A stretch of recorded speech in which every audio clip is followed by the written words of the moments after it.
Bonjour, bonjour. Bonjour tout le monde, Bandeko, Mbote Nabino. Bisika Nyoso Bozami, Yaïdi Bolombo, comme vous le savez, défi international. Il y a Peuple Mokonzi, le Sako. Le Sako, le Sako. Bokoto, Bokoto. Boya et Bilé, de partager un peu. De partager un peu parce que quand il y a des choses sérieuses, il faut en parler. Voilà. Merci beaucoup. Merci beaucoup d'être là. Merci beaucoup de me suivre. Et merci beaucoup de me faire signe. Faisant un petit commentaire, donc à ce moment-là, je saurai qui c'est qui est en ligne. Peut-être pour un petit dédicace. Voilà, donc Mbote pe na bao baza na ba fenêtre na bango baza kotala. Mais Mbote surtout na ba oyo baza ko oyo bako sala ba commentaire. Commentaire il y a bien pour de évoluer puis il y a bien pour que tous allons quand même une idée moko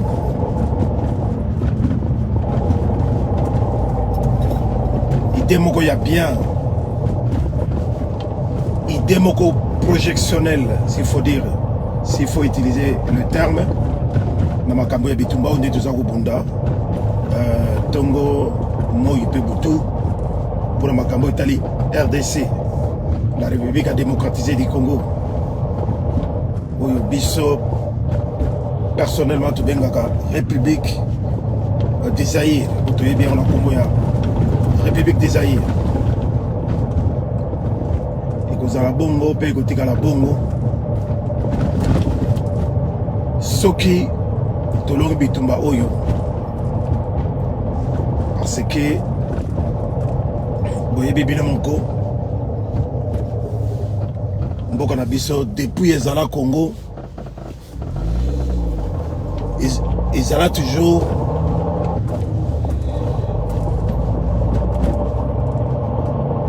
un pays dans lequel son peuple souffre énormément sans discontinuité. Donc ngwana moni biso ba oyo totele melaka kaka pona kolobela mboka wana mabele wana na kombo ya Zaïre oto na kombo ya Zaïre to mona bolamu na yango. Voilà. Donc bandeko bokota boya ebele tokozala vraiment molaïté bien que nazala comme ebele ya kosala mais au courant de ces trajets je me suis dit bon mais pourquoi pas en parler, pourquoi pas discuter un peu, pourquoi pas passer le message à notre peuple, le peuple où va souffrir à niveau oyo commis un peuple qui ne dise rien, qui ne revendique rien, qui ne veulent pas se libérer, un peuple qui a accepté bêtement d'être misérable jusqu'à tel point que même un bon à rien viendra marcher sur lui, s'amuser sur lui et voire même chier sur lui si vous me permettez les termes. Donc et quand c'est trop vraiment c'est trop, et surtout que c'est vraiment devenu cette souffrance est devenue débordante. faut vraiment aux alaka peuple congolais ou congolais pour nous supporter ma makambo iso salam. Et surtout avoir un énergumène comme Félix Tshilombo comme représentatif Yambo Kawana. C'est vraiment malheureux. Merci beaucoup Jean Mombolo d'être là. Et partagez si vous le voulez bien. Parce que le message est au Tindika. Ils ont senga que vous partagez yango mingi pour bandeko oyo bazali na ignorance totale ya makambo ezosama na mboka wana bakoka kozwa message bayeba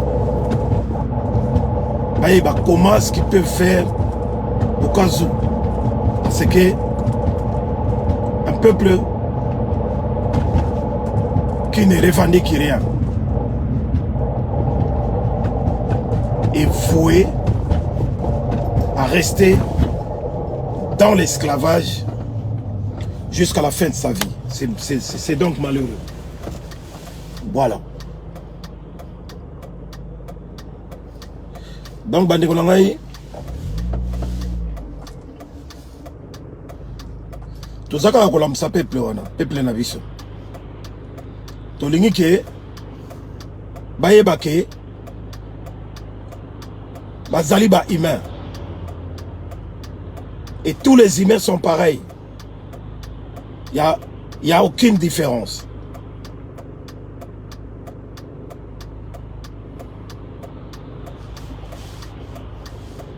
Na cadre moko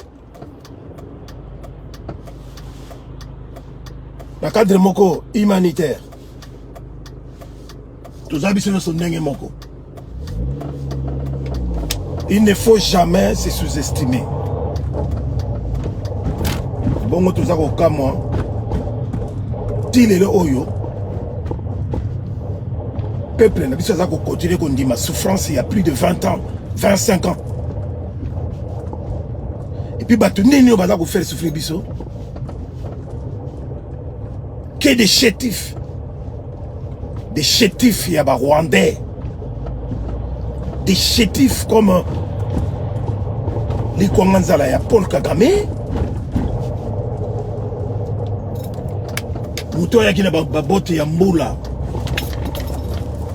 Akiti na parachute. A lokoti bokonzi. Hippolyte Kanambe, alias Joseph Kabila. Obo bengaka. Baya ko sakala na biso ndenge oyo. Brigitte Sessao, bonjour et merci d'être là. Donc, Makambouana, il y a un moment où la Moussakabino. Toye Bissakabino. Bozolinga ko bunde la mboka na binote. Vous prenez tout à la légère. Vous prenez tout à la légère. Vous vous dites que voilà, merci beaucoup, Wayambo.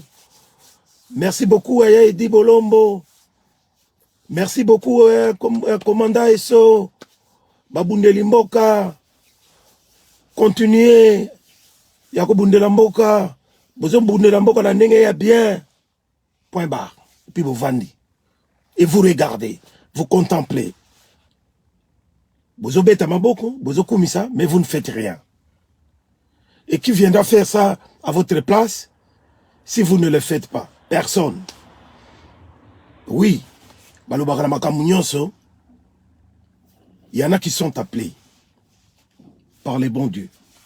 Il y en a qui sont appelés à faire quelque chose pour quelques personnes, pour les gens, pour toute une société, pour un pays.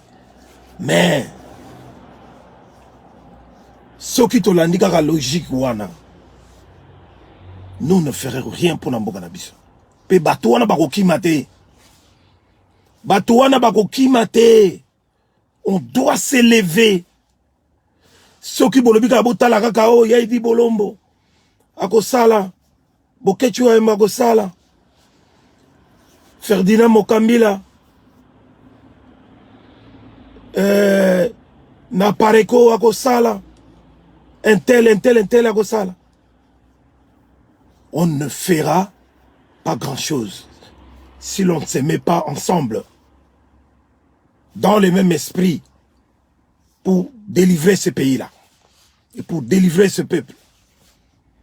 Parce que boza komiye bate nengenza basala biso na mokili bande ko ngai mutu nyonso na mokili, il a toujours quelque chose un peu de spécial en lui. Spirituellement parlant et physiquement parlant. Mutu nyonso na mokili, il a quelque chose en lui. Oyoke, le monde a ou aura besoin de ça. On doit s'élever pour faire quelque chose. Ne laissez pas les autres nous continuer à nous piétiner comme des chétifs des Rwandais, des Ougandais, des Tanzaniens, des Burundais, des Kenyans. Bateau tout la bango presque nengemoko. Et vous aujourd'hui, vous abandonnez, vous abandonnez. Vous fani nenge wana, vous préférez ba nyatabino. Vous préférez ba nyatabino. Et pourtant, vous avez battu la bino. Ce ne sont même pas des blancs. Oh, bah, nyokola, biso, bah, nabarab, oh, bah, tekaka biso esclaves. Mais vous préférez de continuer à vivre dans la souffrance, dans le bêtise, dans le chaos total. Les loma, ils ont comme la binoti na niveau ya kingo. Et des gens continuent à mourir. Ce que vous avez message n'a pas ça qui lobby. Voilà comment nos gens, nos frères et sœurs continuent à mourir sans qu'ils puissent vivre la libération de leur pays. Bakufi kaka boye. Bino mo bomoni négligence ba msu ba tche bango likolo ba ya mabaya ya ba mesa ya ba wenze ya ba nini. À même le niveau de l'eau. Nengemboula et beta kilobi. Et puis, il semble que na boutu ya lelo lisusu. Mboula et beta kilisusu. Vous vous rendez compte de cela? Ce qui yo, naïe, ils ont ça la opacité, mais biso ba monsieur ça passe. Et pourtant, nous, on est dans de bonnes conditions. Nous autres, nous sommes dans de bonnes conditions. On pouvait bien rester tranquille dans nos conforts. Mais si on ne le fait pas, on est là en train de parler chaque jour pour vous. C'est parce que nous en souffrons. Mais bateau yobino boza ko komisa. Oyo bozo continuer ko komisa. Ba Chilombo, ba Mboso, ba Bahati Lukwebo, ba Hippolyte Kanambe Kabila, ba Jeannette Kanambe. Hein? Ba bozo komisa kuna ba Moïse Nyarugabo. Bozo komisa ba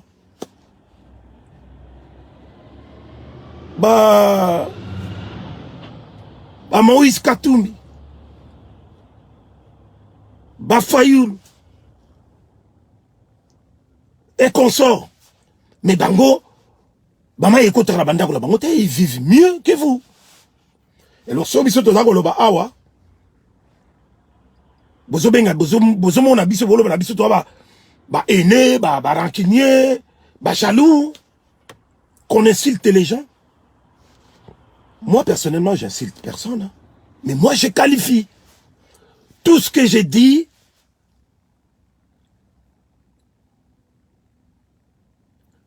quand j'ai dit, par exemple, un énergumène, quand j'ai dit, par exemple, un chétif.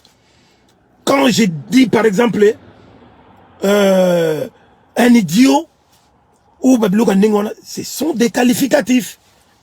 Ne confondez pas avec les insultes. Voilà. Mireille Bosangue et Kokolo Sako, merci d'être là. Et Roby Bolombo, le fils de quelqu'un, bonjour et merci d'être là. Donc, Bandi Kolangai, on a eu sur la bino, avant d'aller Sabino Yango Lelo, la minute yo, excusez-moi, vous m'excuserez, restez toujours là. Donnez-moi 2 minutes. Je vais sortir, faire quelque chose et je reviens en vous. Donnez-moi 2 minutes.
Voilà.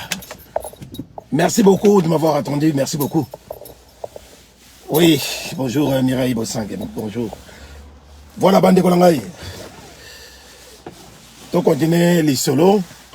Donc, on a les beaucoup, il y a les cambos. Où il fallait nalo banabino lelo. Donc, c'est regrettable. Nané to père Bande Konabiso belé. Où il va koufi. Nabambula où il beti. Mardi, ti mercredi, dengi mbula wana ya makase beti, et bomi Bande Konabiso par la faute, il y a par la faute, il y a manque, il y a il y a volonté, il y a volonté personnelle, il y a entre guillemets faux gouvernement na bino wana. Batuna Bande Konabiso tout baza ko kufa na complicité ya ba régime nyonso oyo ezala oyo ezolanda na kati ya mboka wana. Ba régime dit d'occupation, faisant partie de l'occupation. Donc ce sont des gens oyo Toko pardonnaka bango te biso ba oyo. Ce sont des gens qui vont payer très très cher. Nous vous les promettons. Bako payer yango na niveau moko oyoke. Si vraiment, si, et qu'on dépendre quand on a peuple mokonzi, nous finirons par marcher sur Kigali. Mais avant d'arriver à Kigali, nous marcherons sur la tête de tout et chacun.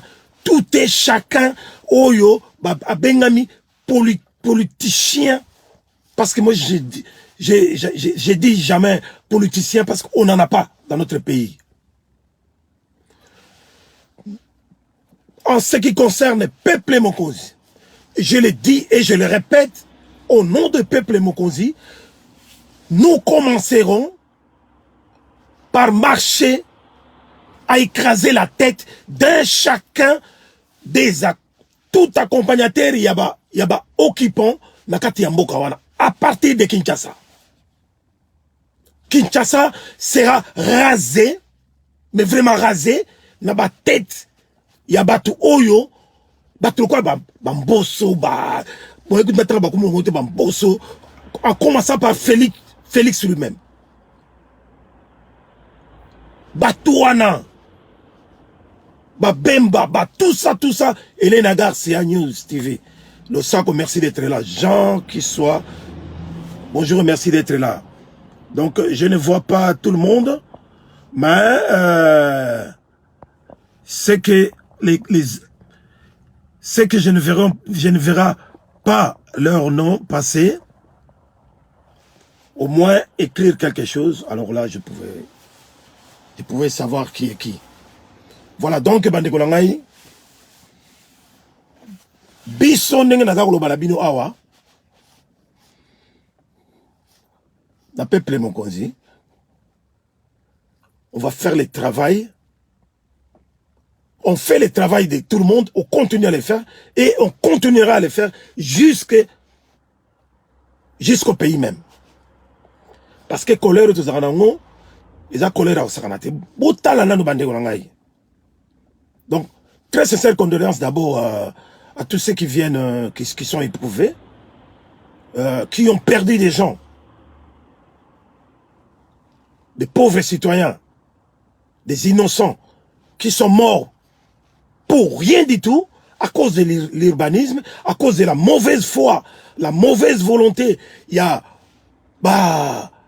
oyo bakosa rabino qui baza ministre nabino, président nabino, parlementaire nabino, on a bien chimpanzé, et des gens qui normalement doivent parler au nom du peuple, mais ils sont là parce qu'on les nomme, ils ne sont pas élus. On met à l'écart vote, il y a peuple, il y a citoyen pour nous nommer pour qu'ils servent uniquement l'occupation et les occupants. Donc biloko wana c'est une colère indéfinissable.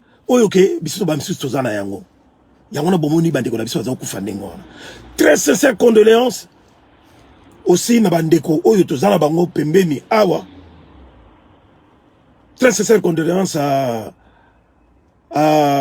mon collègue de combat papa Guy Aron Massoudi, qui vient de perdre sa grande sœur ici à Bruxelles depuis quelques jours. Tozali na mawa yakoyeb sabino que Guy Aron est éprouvé. Donc bokabula mawana ye tozo kabula mawana ye ensemble pour na sœur na ye oya uti ko tika biso, je pense depuis lundi. Matang est dans Bruxelles na hiver, donc voilà. Et puis sincère condoléances les sous na petit nangai nazala na souvent il y a Léo Mafuta, Léopold Mafuta biso benga ya Léo oyope a uti ko perdre papa na ye na mois de décembre il y a quelques jours. Donc ye nakasi papa na ya kufaki mardi nango, donc landani ka ba masolo ngo, donc azana mawa on doit compatir avec lui. Donc, on présente encore nos sincères condoléances et paix à l'âme de son père. Donc, voilà quoi. Mois de décembre, il y a passé, très délicat. Ma mère est morte. Le 31 décembre, il y a 2017. Donc voilà. Donc il y a moi moko pena et il y a moi moko ko leka yango ko comme année prochaine et ça va faciliter. Donc sincère condoléances aussi à Elena Garcia News TV qui est Oyo Azali Molongani ya Papagi Aaron. Voilà, merci beaucoup. Merci beaucoup Nabat Oyo, Bazako, présenter ma condoléance. Voilà, bande Kolangai, il beaucoup y a les Cambrizaliques.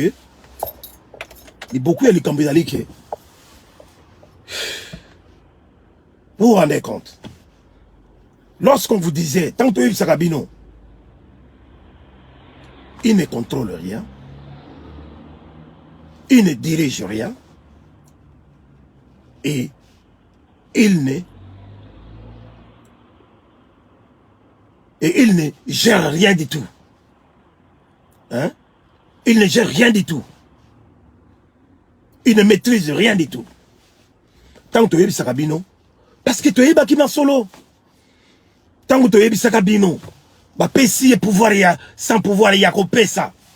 Il a signé des documents sans lire. Pour le plaisir, il y a que Batouba Koumisaye. Bamona kaye, likolo ya tapis rouge. Bamona kaye auprès des autres présidents. Pardon, excusez-moi. Bamona kaye na avion kokita komata. Plus de 250 à 300 voyages.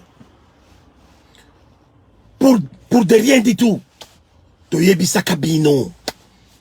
Bandeko na biso. C'est tout bandeko oyo. Oyo bazaka na kana ye. Ya tribu na ye. Bandeko oyo. Qui font partie plus na IDPS. Toyebi Sakabino yango. Motuwana. Bo soutenir yete. C'est un vaurien. Un véritable idiot, un escroc et tyran. Quelqu'un qui ne regarde que son nombril. Quelqu'un oyo atalaka ba poche na ye. Na mama na ye ndoki. Bango nyonso. Baza nenge moko. Ba préféré ki bandima pour bandima bangagement wana, bandima deal wana.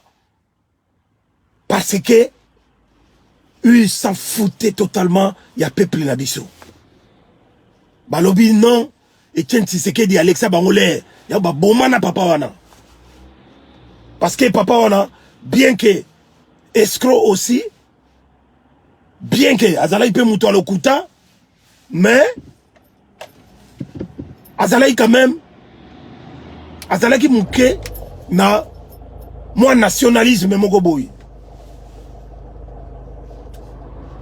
Voilà. Mais bango ba mona ki absolu que ça bango tango.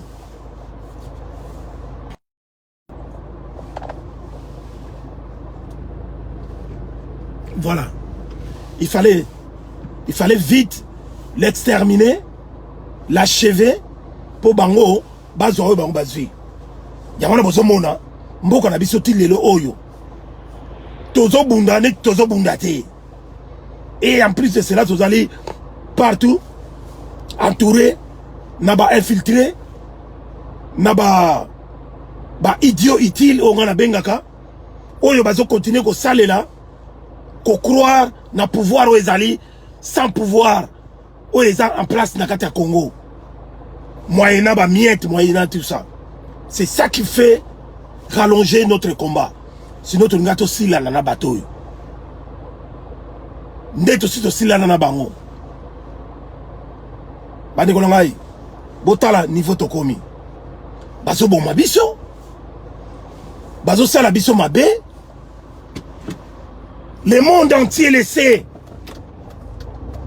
Mokili yebi yango. Mais bazo sala lokola bazo monate. Bazo sala lokola bazo yokate. Yangwana bomoni bozo mona symbole oyo mikolo oyo. Symbole oyo bozo mona ngo mikolo oyo na ba média partout pour na kolobake. Peuple moko azako kufa na centre de l'Afrique, mais mokile boyi koyoka e boyi komona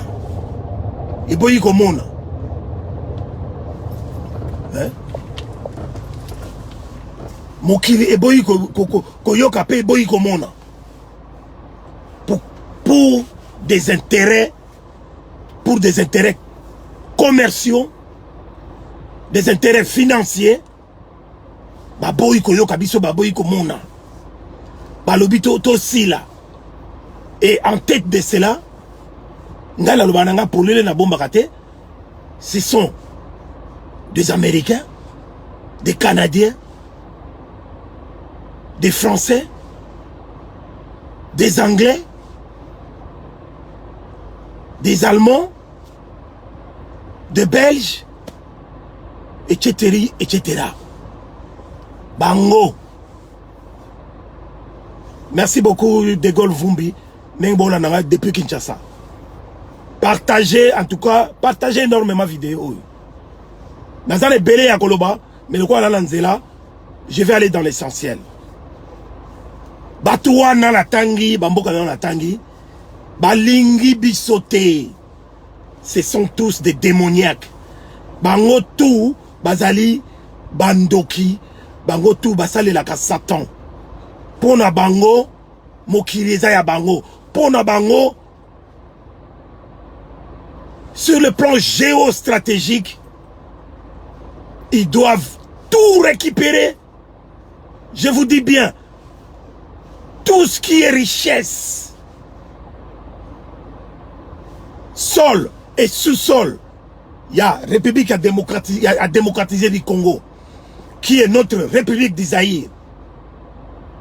Et Zaya Bango. Et il faut pas récupérer Yango. Et surtout, grave encore, notez-le bien, comme la situation géostratégique du monde, dans le monde, a changé complètement. Ce n'est plus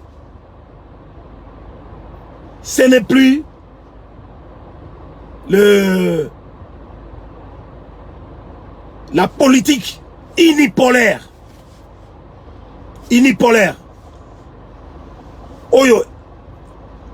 Oyo et l'axi hégémonie dans mon mokili.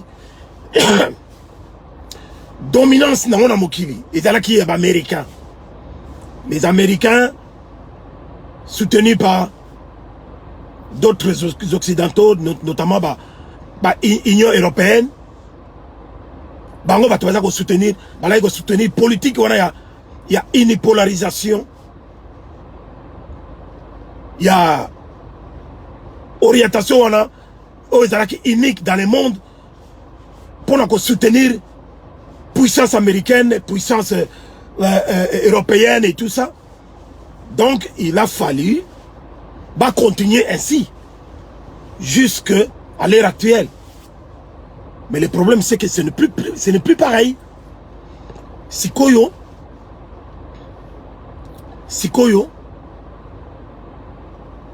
gestion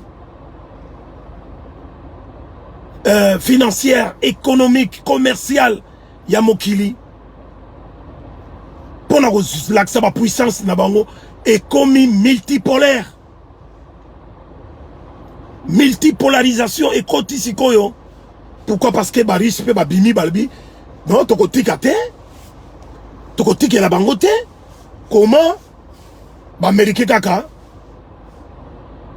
na ba européen bazwaka ba richesse ya mokili bakomisa yango ya bango basalaka oyo nyonso balingi kosala au détriment ya baafricain epai richesse ya mokili evandi eza kouta batutu wana na baindien baturk na ba moyen orient batutu batelemi balobi voilà mokili eza ya motu nyonso sikoyo biso tu towela ba richesse yango mpe biso tu tobunda bitumba oyo tala eloko oyo etindi baaméricain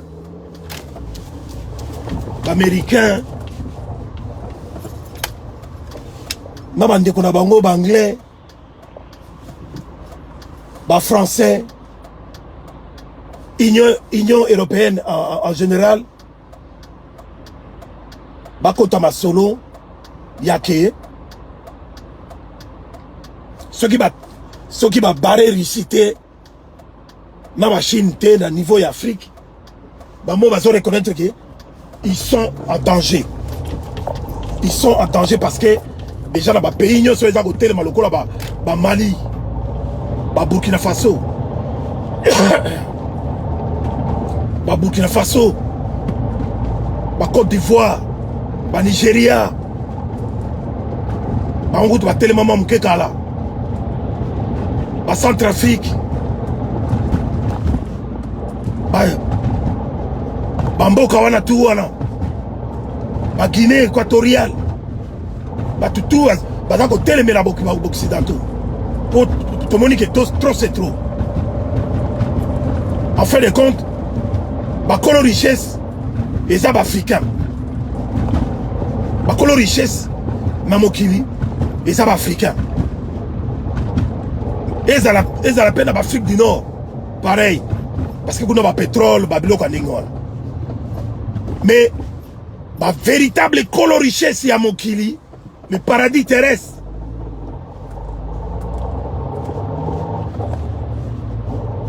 Mokili oyo batutu ya mokili bazako wela bazako kufela.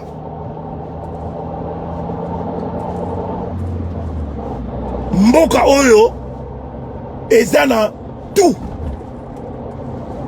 Même boyo ka richesse mususu ba minéraux mususu oyo boye bidante o ba yeko découvrir yango kalate na kati ya Congo.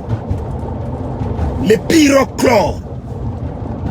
pyrochlore yango ezana ba ezana est oyo monike Rwanda na Uganda ba telemeli pena tina bazolinga ba balkaniser pena ba Goma kunda la ba washishi soki mishishi et pas il va auto boma une centaine pour ceux qui va lobby 130 morts yebake babomi ba 250 botala na ndenge pyrochlore wana c'est encore plus riche que les coltons, c'est encore plus riche que le cobalt.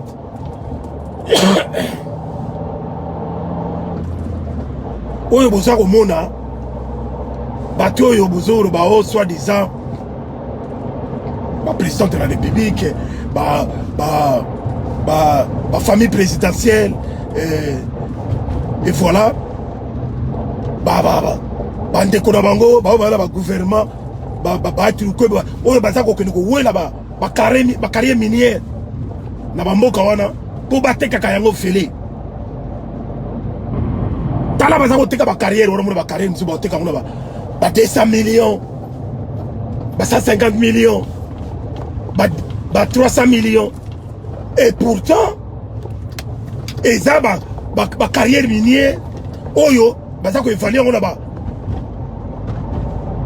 14 milliards, ba 40 milliards.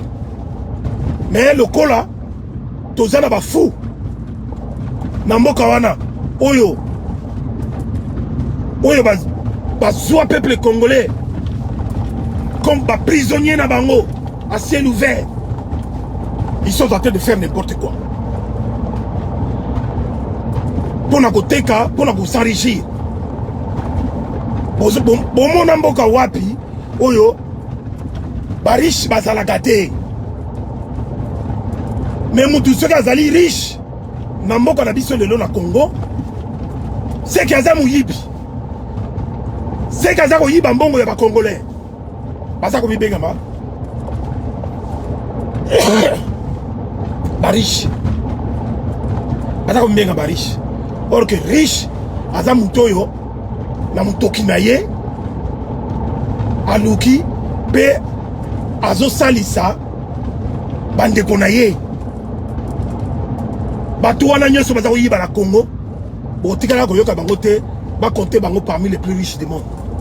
Pourquoi? Parce que richesse na bango eza ya moyibi, eza ba richesse moko, eza ba richesse moko ezali illicite comme on dit. Donc bandeko na ngai makambo ngana yo sabino ezali ke en dehors ya ndenge tokufaka, en dehors ya ndenge bayibaka biso baza kospolier biso, baza koyiba biso des milliards et des milliards ya bambongo na sima ba minéraux wana ba métaux précieux pendant plus de 25 ans. Ça qu'on comptait au bayiba biso kala na ba Léopold II depuis ba 1800. Baza ko continuer ko yiba. Alors biso tout ça ko tala sans réagir. Eza mawa mingi petit na ngai de gol vumbi. Eza mawa ya mawa. Mais ce qui na yiko ba lelo c'est parce que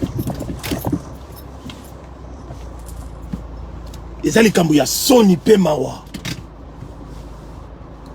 Bomona ki Félix mikolo ya bana yiko bimate azako banga banga, azako banga banga po ayebi ke batu tout autour na ye bakufi ebele ye moko azali cause ya bato e bakufi na ba présidence partout pe bazako kufa tilele oyo ba soi-disant présidence na bango ayebi pourquoi bato wana bazako kufa bato belé bazo kufa na makambo ya na complicité na bango oyo bazanango ya munene contre le peuple congolais et contre les Congolais et les Congo. Ayebi yango peke ye moko na mama na ye malata ya bango peza musikate bango pe bakokufa kalate parce que mabele wana eza ya mvuluzi kimbango, mabele wana eza ya nzambe biso tokena ko senga ngona nzambe te totikaka kokende na mulongo na simba tokende ko bondela le créateur du monde que biso toza ba zairwa pesa biso mabele oyo tellement eza riche biso tokenda ko senga yango te.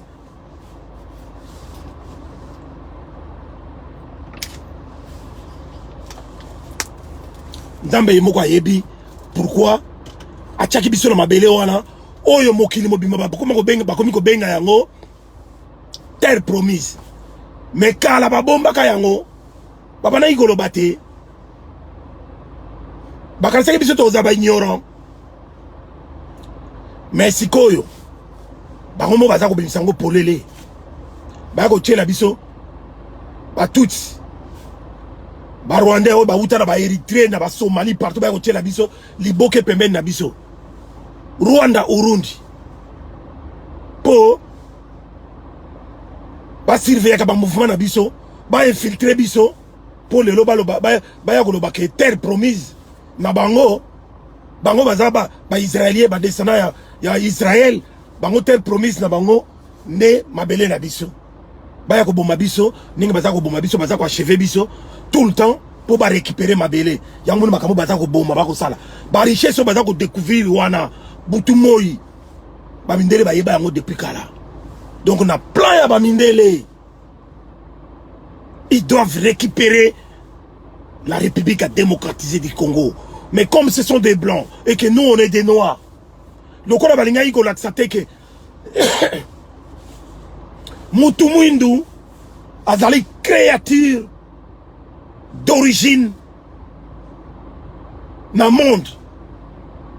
Créative d'origine. Le Koloba Mindelo Balinga Golaksa Yangote, ils viennent en cachette. Ils doivent utiliser que des noirs comme nous, comme des mercenaires, comme des assassins, comme nos meurtriers, des voleurs, des gens sans cœur comme Batukoba Paul Kagame. Faut pas utiliser Bango. Comme ça, Bango va y après qu'on récupère. Parce qu'ils sont nés wrestlers. Tous les Mindele, anglais surtout, ils sont de nature. Il y a des wrestlers. Moussala na bango ko bomisa batu. Pour bazo Australie. Ils ont exterminé tout le peuple noir qui était là. Autobenga aborigène. Pour bazo États-Unis. Toujours les Anglais. Découvrir les États-Unis. Ils ont découvert, on découvre quelque chose. S'il n'y a rien qui existe avant votre arrivée. Mais s'il y a des gens, il y avait déjà des personnes sur cette terre-là, comme Mériandien, Bazara déjà Kuna. Comment vous viendrez nous dire que vous avez découvert les États-Unis d'Amérique? Kakabanglé, voilà. Ils sont allés encore achever tous les Amérindiens. Batikala Mukebo, il y a une réserve. Pour les États-Unis, comment il y a un. C'est ça au Congo. Mais moi ici, je vous dis que la République démocratisée du Congo, qui est en fait les Zaïre, n'est pas la Yougoslavie.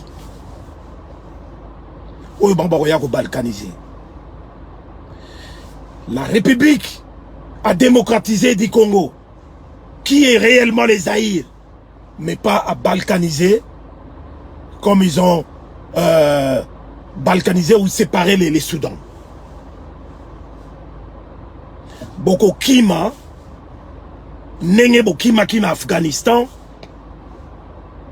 Pendenge Bokima qui na Somalie. Lorsqu'on vous a traîné, lorsqu'on a traîné vos corps, lorsqu'on a traîné vos corps à même les sols, naba Somalien. Parce que ma belle o yabi seza ya mvuluzi. Ba kiko sala réunion na bango. Na sommet au bazana ngo na États-Unis. Poto ke na kosukisa. Ba kiko sala réunion na bango. Na sommet États-Unis Afrique. Ba ndeka ngosuki mercredi yawa. Et aussi là peut-être vendredi. Na sommet wana ba sommet ka ndenge zalaka. Ba sommet Franc-Afrique et Babylone ndenge wana. Vous pensez quoi exactement? Vous pensez que tant qu'on va s'en ba sommet wana. Vos dirigeants africains, ils bombent leur torse en mettant des costards et machin pour aller là-bas, pour se faire voir. Croyant que Bazo Kende, que oui, on les prend en considération. Mais rien du tout. Tous ces sommets-là, c'est pour leurs intérêts propres. Pour l'intérêt à occidentaux. Pour l'intérêt à américains. Ça n'a jamais été pour l'intérêt des Africains. Mais posez-vous la question de savoir pourquoi aujourd'hui les sommets États-Unis, Afrique. C'est justement ça. C'est ça la réponse. C'est aussi pour les intérêts américains. C'est pour les intérêts. Il y a leadership Nabango. Tu vois pas d'autre solution parce que comme le monde n'est plus unipolaire et que les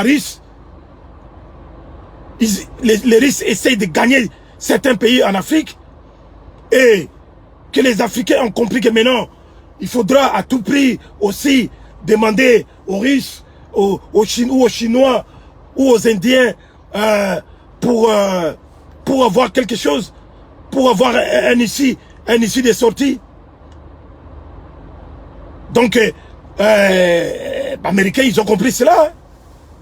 À partant, il y a une guerre, il y a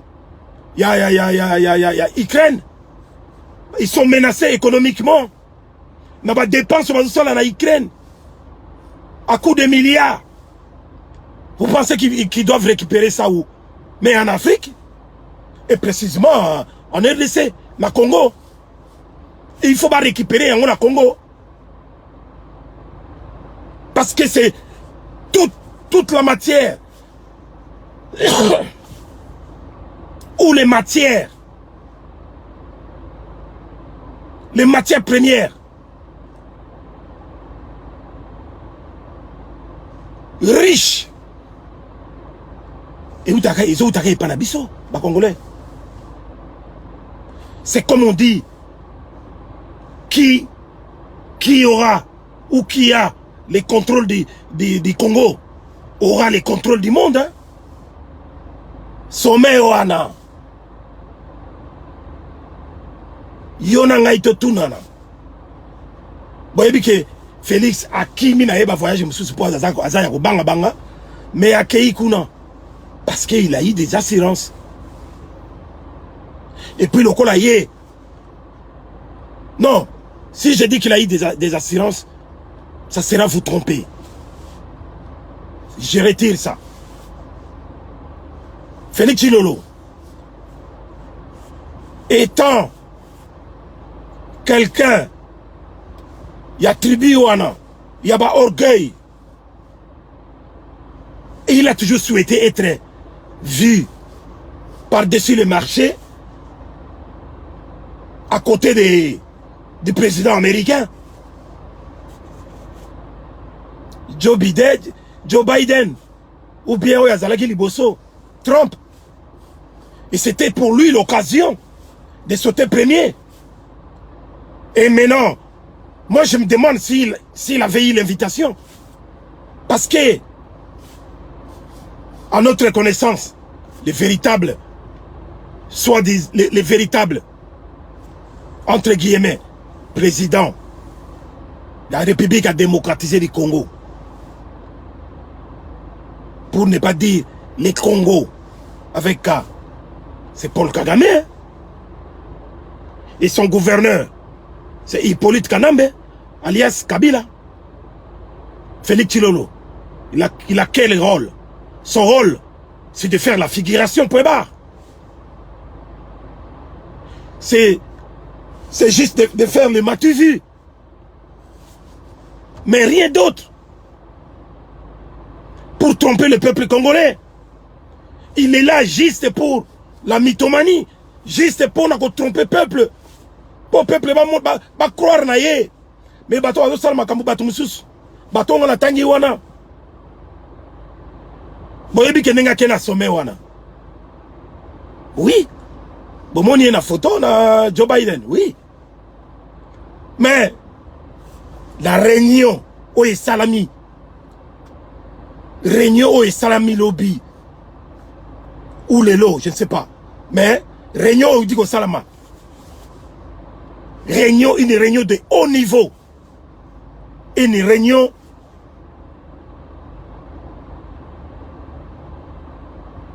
il y a réunion Mogoya. Il y a plus grande considération. Il y a géostratégie dans le monde. Félix Tshilolo n'a pas été. Il n'était pas convié. Azala qui te chéri le commando. Tolo bana munoko nini bande kolangai chéri le commando. Partagez les vidéos. Azala qui te. paix à cause de la kate. Parce que c'est un déchet. Félix Tshilolo n'est qu'un déchet. Un hypocrite. Un idiot. Idiot est-il. Et moins que rien. Un vaurien. Quelqu'un qui se contente rien que na plaisir ya kosomba ba Weston oyo alata kite biso to lata ngo il y a 25 ans to lata en tant que ba parisien pona ko lata costume oyo alata kite na ba mbongo ya bazo pesa ye pona bango eza ba miettes des millions chez eux ce sont des miettes parce que bango ba fonctionnaire ba milliards. Oh, il y a un précipitamment ici. Ils ont fait Azala quitté. Mais Azala quitté pourquoi bande konangai? Pour qu'on ça. Mais Azala quitté, c'est clair. Parce que Makambo Bazako Sala, au Américain Balingi Bazo Sala Mikoloyo. C'est contre le peuple congolais que nous sommes. C'est contre le peuple zaïrois. Mais c'est pour les intérêts. Les intérêts na bango. Oh, ils ont nassé à Mabélé Nabiso.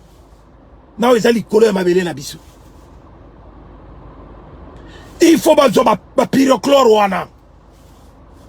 Des minéraux le plus cher du monde. Il faut que cobalt. Oh, ils ont ça la batterie électrique d'Abino. Il y a Ophélie. Sans payer des taxes qu'il faut. Bazoyangon encore. Paye à ébélé pourvu que Félix Azopé Sabango pour Félix Yeponaye Matuvinaye Zali important.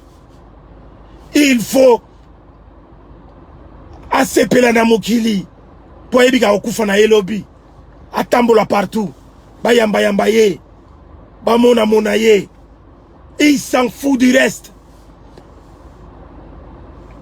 Congo ekenda Italie était yanto ebisa kabino Félix a teka Congo. Na maman na malata. Putain na benga kutu maman yalité. Na malata ba teka Congo. Bochana mitu na binoke.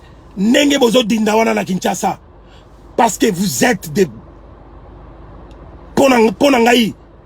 Vous n'êtes plus considérés. Même un chien ici en Europe a beaucoup plus de valeur que vous. Même un pigeon. Nenge bokechiwa yambalobaka. Il a plus de valeur que vous. Biloba Kinoa. Biloba Toyo. Moussala Kaka. Ngamukonzi ya Lemba. Ngamukonzi ya Bandal. Ngamukonzi ya Ngaba. Ngai grand prêtre. Bo viva kana ba Kombo. Bo viva kaka na ba Matuvi. Bo viva kaka na ba Matolo. Babo Kabino. Boy na boye. Mais vous ne savez pas ce que vous êtes. Vous ne savez pas la valeur qui vous concerne, vous, par rapport au monde. Tangu l'ère ya Mobutu, Bazalaki, Thierry le commando témoin, la Tangu ya Mobutu, lorsqu'on voyait un Congolais, un Zaïrois, pardon, à l'étranger, on était respecté parce qu'ils savaient, on nous demandait les toujours à Paris ou dans les années 80, 81, 82, par là. Mais les gens se demandaient pourquoi la raison de notre présence na Paris, na Mboka, wana Msusu. Vous qui êtes riches, tellement riches. Restez chez vous, Ernest Fioti Louembe. Restez chez vous. Mais qu'est-ce que vous venez foutre ici en Belgique, en France et tout ça? Vous avez tout. À l'époque du maréchal Mobutu.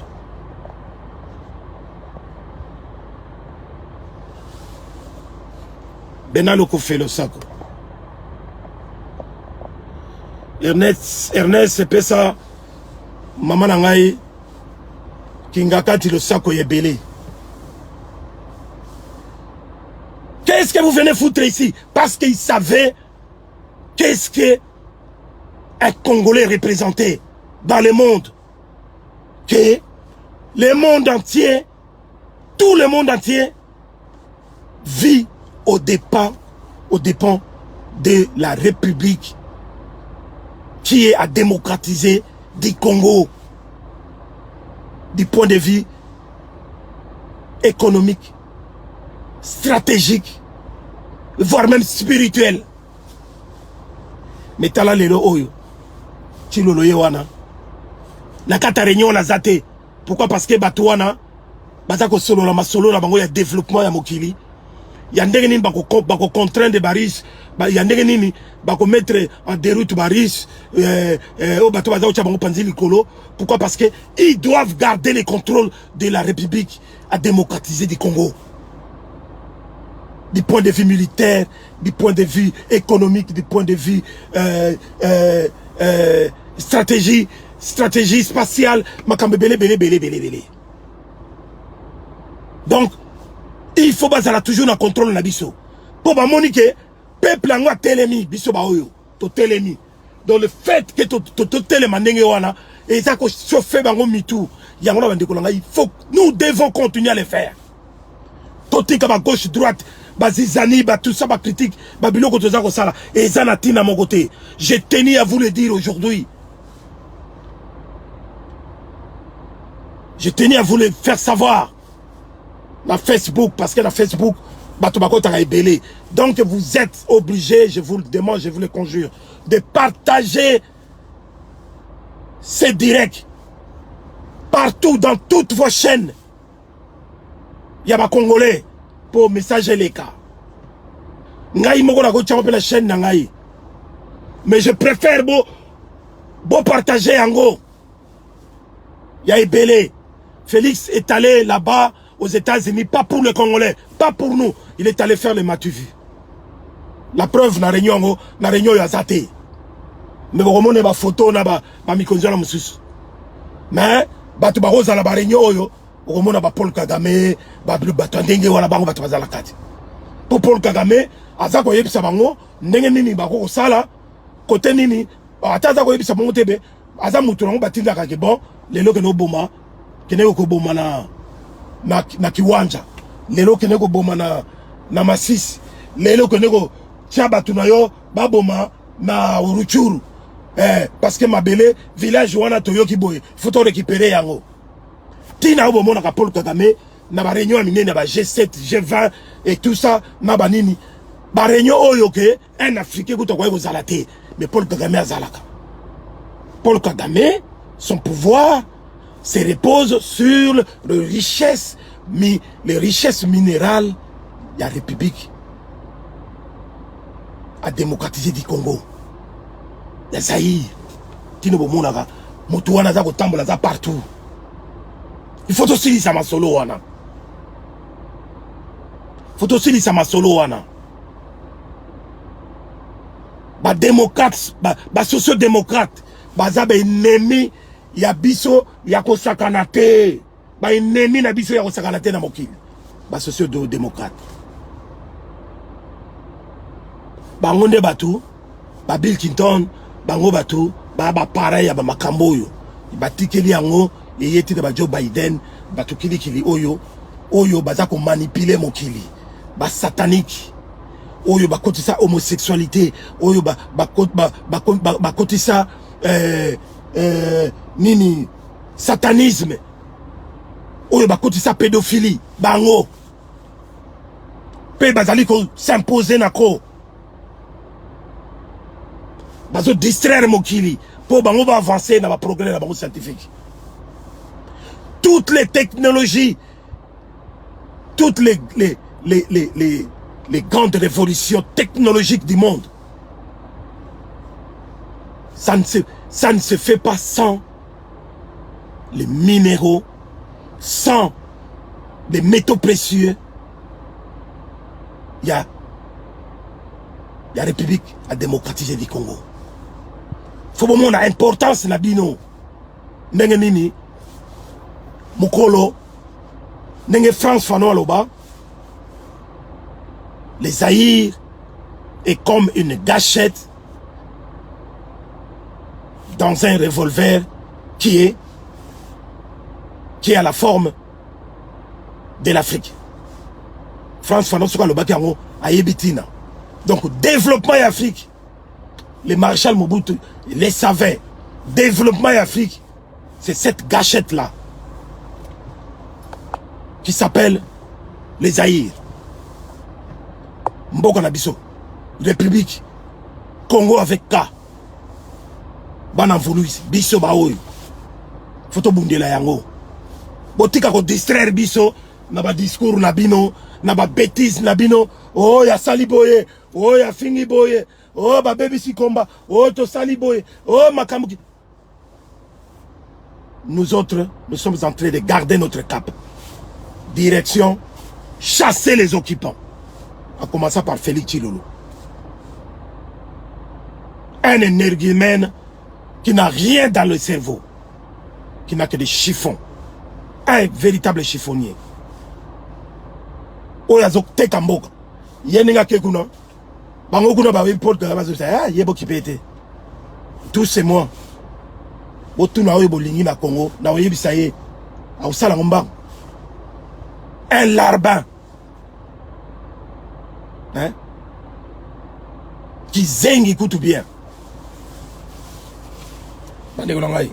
Bon, moutane, non. Atabiso to lo bakate. Mais to lo bakaka. Mouto bimalobi sina bababa. Na bababa. Lelo qui s'est comme Zinda.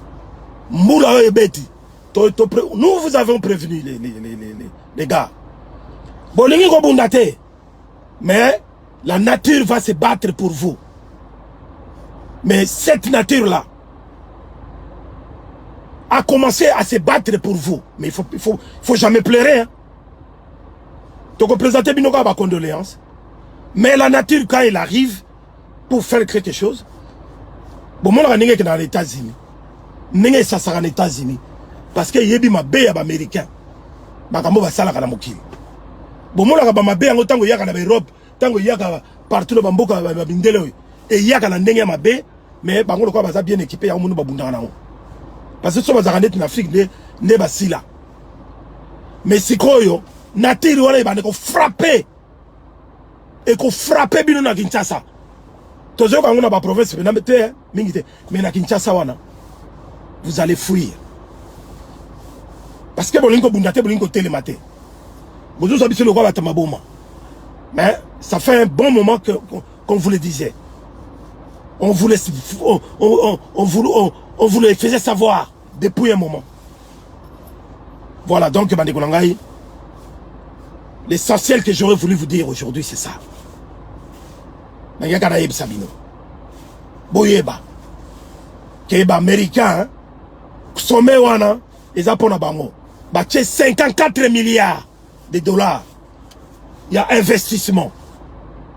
Mais beaucoup de gens zoba ba bonobo, na ba chimpanzé ba dirigeant y Afrique, o ba wana ba ko CP là, mais est-ce que c'est un cadeau? C'est ça ma question. C'est un cadeau ou bien c'est un investissement? Et quelqu'un qui vient investir chez vous, c'est pour gagner quelque chose en plus. Hein? Mais bon, le bino beaucoup CP là. Mais maman, on peut se qui va jouer bambongo wana. Je me demande ce qui investissement en équipement et je pense bien que ça en équipement parce que ce que les alliés n'a pas fond ou que va tirer la banque la banine mon œil bambon wana ko kota na ba poche il y a pas voleur il y a Afrique mais sachez-le que les 54 milliards là ça va reproduire de 1000 milliards pour la bango 54 milliards 54 milliards wana et ça nango mukie pour la bango boye ba ndenge ya kozongisa yango donc il faut que ça les langues na ndenge ya bien bamba bisambongo pa matin bo sakana 54 milliards o ba wana bo zongo pemba la mogote balobi bo kozwa yango bo bala kozwa yango à compte des gouttes chaque 3 ans. Tiba on aussi ça. Ceux qui peuvent pas moni clarté. Ceux qui peuvent pas zuba de na ndenge bala ba guerre na ba riche na ba nini. Beaucoup sont en totalité. Bake bako éblouir bino, bozongi bobeti maboko comme des bonobos, des chimpanzés et puis boye koko ça ba africain. Allez. Ba bande ko na suki wana pona lelo. Mbote bisika bozwami en tout cas. Faites quand même le travail de partager ces directs, c'est très important. Mabato batikali balanda yango. Jean-Louis Moudela Bangwandi le sako. Clément Likele le sako. Ba maître nanga ya solo solo. Maître Nzoube, Aigle de Kawele, le Sako, Maître Aubin, le Sako, Ingeta, Tokomi Balasima. Partagez le direct s'il vous plaît.